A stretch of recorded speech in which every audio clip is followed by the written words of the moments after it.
ხელოვნების ხელშეწყობის ფონდ ავტოგრაფის პრეზენტაცია ეროვნულ ბიბლიოთეკაში გაიმართა. პრეზენტაციაზე ზაქარია ფალიაშვილის, მელიტონ ბალანჩივაძის, დიმიტრი არახიშვილისა და სხვა ქართველი კომპოზიტორების უნიკალური ხელნაწერების ნოტები გამოფინეს. მათი ნაწარმოებები ცოცხლად შესრულდა. ფონდის დამფუძნებლის გიგა კობალაძის განცხადებით, ერთობლივი პროექტების განხორციელების მიზნით მუდმივად ითანამშრომლებენ სხვადასხვა ორგანიზაციებთან და ხელოვნების სხვადასხვა სფეროში მიმდინარე პროცესში აქტიურად მიიღებენ მონაწილეობას.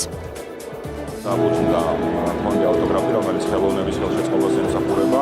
მისი მთავარი მიზანი იქნება შეუწყოს ხელი ყველა იმ ადამიანს, ვინც ქმნის ნამდვილ ხელოვნებას და ვისაც არ აქვს შესაძლებლობა, რომ მიიტანოს ეს მარტო საზოგადოებამდე ხარისხენად და იმ ფორმით და მიეცეს დამატებითი სტიმული, რომ შექმნას კიდევ და კიდევ მეტი ხელოვნების ნაწარმოები და ნაშრომი. მეცენატური დამოკიდებულება ეს არის პირველი საწყისი, პირველი ნაბიჯები იმისკენ, რომ მომავალი დიდი შემოქმედებითი მიღწევები იყოს და ამიტომ მგონია, რომ ეს ძალიან დროული, ძალიან კარგი გადაწყვეტილება, ასეთი ფონდის ჩამოყალიბება და თუ გამოვა რამე მართლა ამისგან სერიოზული, ეს მომავალში ჩვენს ქვეყანას წაადგება.